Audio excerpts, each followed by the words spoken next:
سب کچھ ہو بیوی نہ ہو تو تنہائی کا احساس مار دیتا ہے۔ اس سے ایک اور مطلب نکلتا ہے کہ لباس کے بغیر ایک لمحہ گزارا نہیں۔ سارا دن پانی نہیں پیتے ہیں نا، اب میں بیان میں پانی پی رہا ہوں، لیکن 16 گھنٹے تو گزارے ہیں نا، پانی نہیں پیا، کھانا نہیں کھایا، 16 سیکنڈ لباس کے بغیر گزار سکتے ہیں؟ بولو۔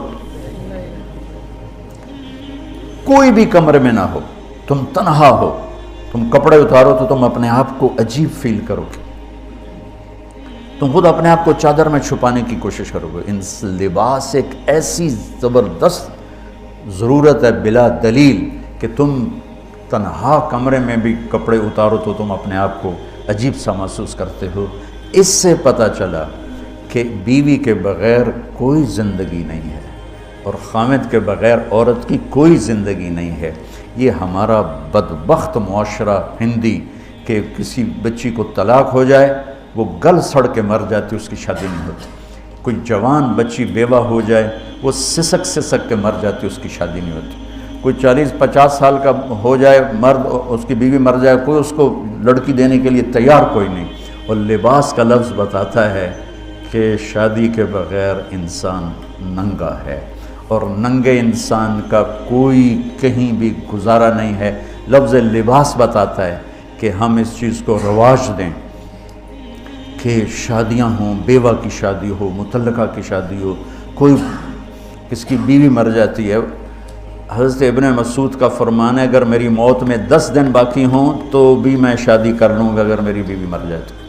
ابو ہریرہ کہتے ہیں اگر میری زندگی میں 7 دن باقی ہوں اور میری بیوی مر جائے تو میں 1 ہفتہ بھی شادی کے بغیر نہیں رہوں گا، میں شادی کر لوں گا۔ تو ہم ایک ہندی معاشرے سے متاثر ہیں جہاں بیوہ کی کوئی سنوائی نہیں، مطلقہ کی کوئی سنوائی نہیں، اور کوئی جوان بھی 2-4 بچے ہیں اور بیوی مر جائے تو اس کی کوئی شادی نہیں ہے، وہ سسک سسک کے وہ بلک بلک کے زندگی گزارتے ہیں۔ ہم لوگ اس کو رواج دیں۔ لباس، لفظ لباس بتا رہا ہے کہ جیسے لباس کے بغیر ایک لمحہ آدمی چین سے نہیں بیٹھ سکتا، ایسے ہی اس رشتے کے بغیر زندگی میں کوئی خوبصورتی نہیں، کوئی حسن نہیں۔ میں نے جیسے کہا لباس سب سے قریب ہے، تو اس کے بعد بیوی کا حق سب سے پہلے آ جاتا ہے۔ ماں باپ کی طرف سے زیادتی آئے تو تمہارے ذمہ ہے اپنی بیوی کو بچاؤ، اللہ کے واسطے اپنی بیویوں کی حفاظت کرو۔ ہاں تمہاری بیوی کی طرف سے زیادتی آئے تو اللہ کے واسطے ماں باپ کی حفاظت کرو۔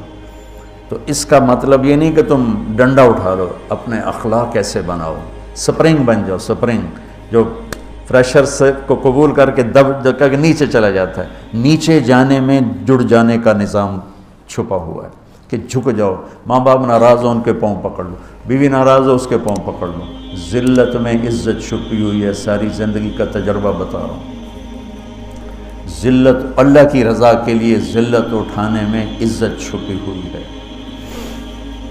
ہن لباس لکم، کتنا ہی مجھے غصہ چڑھا ہو میں اپنے کپڑے پھاڑوں گا، مجھے غصہ آ گیا میں نے اپنے کرتے پھاڑنے جو کسی یہ پاگل تو کرے گا، سمجھدار دوئے دا کرتا پاڑے گا، اپنا نہیں پاڑے گا۔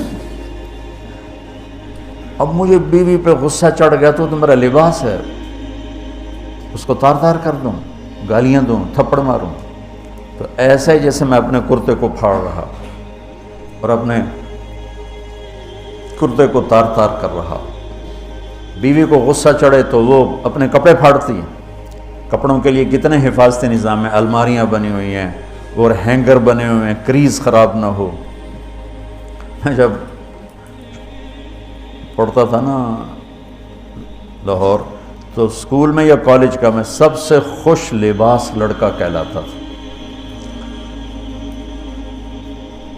کہ میں اپنی اسکول سے آ کر نا، اب ہاسٹل میں کوئی استریاں تو ہیں نہیں، نہ کوئی نوکر، تو اپنی پتلون کو ایسے ہاتھوں سے استری کرنا اور کر کے پھر تہ لگانا، پھر سرانے کے نیچے رکھنا اور اس کے اوپر سونا تاکہ خود بخود استری ہو جائے اور کریز ٹھیک ہو جائے، اور رات کو بالوں کے اوپر رومال باندھنا تاکہ بالوں کی سیٹنگ خراب نہ ہو جائے، کیونکہ میں نے بال بنوائے تھے وحید مراد کٹ بال، 2 فلم سٹاروں کا ہیئر کٹ چلا، ایک دلیپ کمار کا، ایک وحید مراد کا.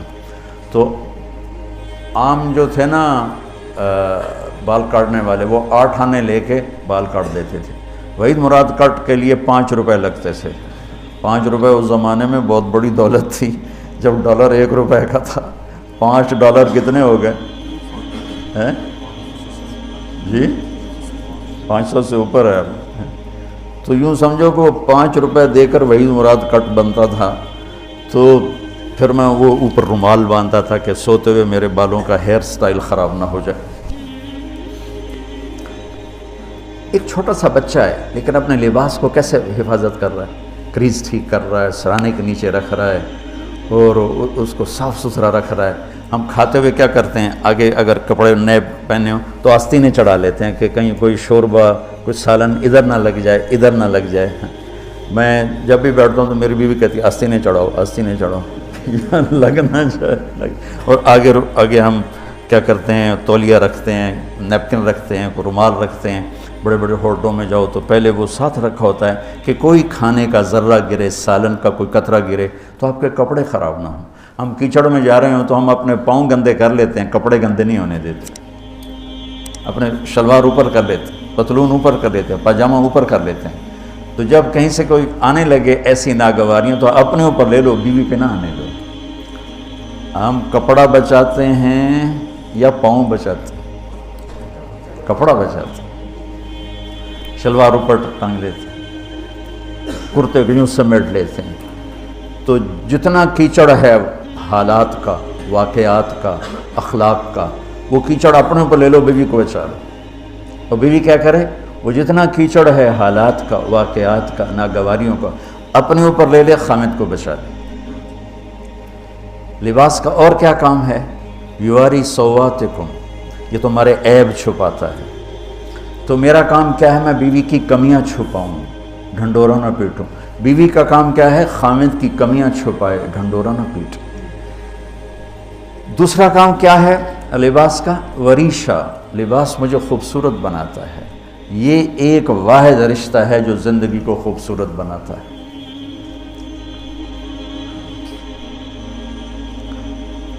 ہن لباس لکم انتم لباس لہن. تو لباس کیا کرتا ہے، زیب و زینت. لباس کیا کرتا ہے، عیب چھپاتا ہے. لباس کیا کرتا ہے، خوبصورت بناتا ہے. تو اس رشتے کو خوبصورت بنانا ہے، بیوی خامند کے لیے، خامند بیوی کے لیے. کس طرح یہ رشتہ خوبصورت بنے گا، اچھے اخلاق کے ساتھ. اچھے اخلاق کے ساتھ. اگر گھر والوں کے اخلاق اچھے ہوں، وہ بچی ساس سسر کو ماں باپ بنا لے، ساس سسر بچی کو ماں باپ بنا لے، خامند بیوی کو ہتھیلی کا چھالا بنا لے، بیوی خامند کو ہتھیلی کا چھالا بنا لے. میں قربان جاؤں اپنے نبی پر، ساری کائنات کو نور ایمان دینے والی ہستی، اور حضرت عائشہ رضی اللہ عنہ کو لقمے بنا کے کھلا رہے. کمال. حضرت عائشہ رضی اللہ تعالیٰ عنہ، وہ بڑی بڑی بوٹیاں ہوتی تھیں نا، وہ اٹھا کے ایسے نوچتیں اور پھر رکھ دیتیں، روٹی کا ٹکڑا اٹھاتی. میرے نبی وہی بوٹی اٹھاتے جہاں حضرت عائشہ نے نوچا ہوتا تھا، وہیں دکھا کے کرتے تھے، ان کی محبت کو لینے کے لیے اور ہمیں سکھانے کے. حضرت عائشہ گلاس اٹھاتی، وہ بڑے بڑے ہوتے تھے، اب تو یہ چھوٹے چھوٹے گلاس ہیں. بخل کا زمانہ آ گیا، پانی بھی تھوڑا دیں دیں. ہمارے دیہات کا کلچر تھا، اب تو مٹ گیا ہے، مہمان ہی کوئی نہیں ہوتے. جب کچی سڑکیں ہوتی تھیں اور ذرائع نہیں تھے تو بہت سے مسافر ہمارے ڈیروں میں آ کے رات گزارتے تھے. ہماری پہچان والے نہیں، اجنبی راہگیر، اور کوئی پہچان والے بھی، لیکن جو بھی تھے، کوئی اپنے ہیں، پہچان والے ہیں، دوست ہیں، مسافر راہگیر ہیں، ان کو رات کو کھانے کے بعد دودھ پلانا یہ ہماری تہذیب تھی کہ جتنے بھی ہیں دیرے میں 15 ہیں، 20 ہیں، 1 ہے، جاؤ بھائی روٹی کھا لی، ہم دودھ پلاؤ سارے. وہ جانور بہت زیادہ ہوتے تھے، کھیتی باڑی کم ہوتی تھی، دودھ وافر ہوتا تھا. وہ گلاس اتنے بڑے بڑے ہوتے تھے، 3 پاؤ کا گلاس ہوتا تھا. تو ایک ہمارے دادے کے زمانے کا نا چاچا لال سنپال، وہ آ گیا دیرے میں، نوکر گیا دودھ پلانے. تو گلاس کو دیکھ کے نوکر سے کہندا پتر میں نہیں پیندا. اس نے کہا چاچا کیوں نہیں پینا؟ اس نے کہا دو تو ود پیواں تو بے غیرت بنا تے دو تے میرا گزارا نہیں جاتا. میں نہیں پیندا. تو حضرت عائشہ رضی اللہ تعالیٰ عنہ گلاس اٹھاتی اور یہ پیا، یہ رکھا. میرے نبی اٹھاتے اور جہاں حضرت عائشہ کے ہونٹ لگے ہوتے تھے وہاں ہونٹ رکھ کے. یہ زندگی سکھائی ہے. یا عائشو، کیا محبت سے بولا عائشہ نے، یا عائشو، یہ عاشقانہ انداز ہے، محبوبانہ انداز ہے. یا حمیراء، عائشہ آؤ دوڑ لگائیں. عائشہ مجھے پتہ چل جاتا ہے جب تو میرے اوپر ناراض ہوتی ہے. حضرت عائشہ نے کہا وہ کیسے؟ کہ جب تو میرے اوپر ناراض ہوتی ہے نا تو یہ نہیں کہتی مجھے رب محمد کی قسم، تو کہتی مجھے رب ابراہیم کی قسم. جب تو میرے اوپر راضی ہوتی ہے تو کہتی ہے مجھے رب محمد کی قسم، اور جب تو میرے اوپر ناراض ہوتی ہے تو کہتی مجھے رب ابراہیم کی قسم. کہ یا رسول اللہ صلی اللہ علیہ وسلم نام ہی آپ کا نہیں لیتی، میرا تو دل آپ پہ کیا، میری جان قربان ہے آپ پر. عرب کے ماحول میں اظہار عشق عیب تھا بیوی سے. ہاں معشوق سے اظہار عشق، ساری شاعری بھری پڑی. تم نے شعراء جاہلیت پڑھو یا بعد کو پڑھو، بھری پڑی. وَهَلْ تَبْكِينَ لَيْلَا إِذَا مِتُّ قَبْلَهَا وَقَامَ عَلَىٰ قَبْرِ النِّسَاءُ النَّوَائِحُ لَيْلًا كَمَا لَوْ أَصَابَ الْمَوْتُ لَيْلًا بَكَيْتُهَا وَجَادَ لَهَا دَمْعًا مِنَ الْعَيْنِ الصَّافِحُ وَأَغْبِطُ مِنْ لَيْلًا بِمَا لَا أَنَالُهُ بَلَا كُلُّ مَا قَرَّتْ بِهِ الْعَيْنُ طَائِعُ وَلَوْ أَنَّ لَيْلًا. دیکھو لیلہ لیلہ لیلہ، چار شعر ہیں لیلہ، ہر شعر میں لیلہ. وَلَوْ أَنَّ لَيْلَ الْأُخَيْلِيَّةَ سَلَّمَتْ عَلَيَّ وَدُونِي جَنْدَلٌ وَالصَّفَائِحُ لَسَلَّمْتُ تَسْلِيمَ الْبَشَاشَةِ أَوْ زَقَى إِلَيْهَا صَدًا مِنْ جَانِبِ الْقَبْرِ سَائِحُ. وہ بڑے زور شور سے لیلہ لیلہ لیلہ اپنے اشعار میں کہہ رہا ہے. لیکن بیوی سے اظہار عشق عیب، موت. اس ماحول میں جس میں بیوی سے اظہار عشق ایک عیب تھا اور معشوق سے اظہار عشق، شاعری بھری پڑی.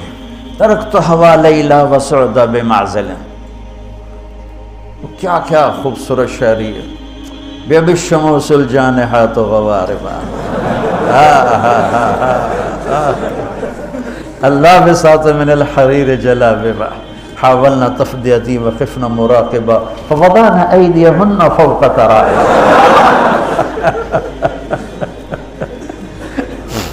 عرب کی شاعری بھری پڑی ہے عشق و معشوقی سے. اس ماحول میں میرے نبی سے ایک شخص کہتا ہے یا رسول اللہ من احب الناس الیک، آپ کو سب سے زیادہ کس سے پیار ہے؟ بھری محفل ہے، مسجد الگ نہیں یوں کر کے پوچھ رہا ہو. بھری محفل میں آپ سب سے زیادہ کس سے پیار کرتے ہیں؟ تو آپ نے زور سے کہا عائشہ سے. اللہ اکبر اللہ اکبر. ہائے ہائے ہائے. وہ تو ہل گئے، کہنے لگے، ان کی تو سمجھ میں نہیں آئی بات.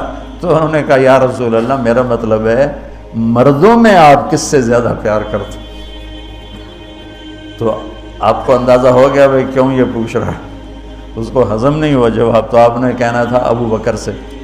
تو آپ نے فرمایا مردوں میں عائشہ کے عباس، ابوہا عائشہ کے عباس.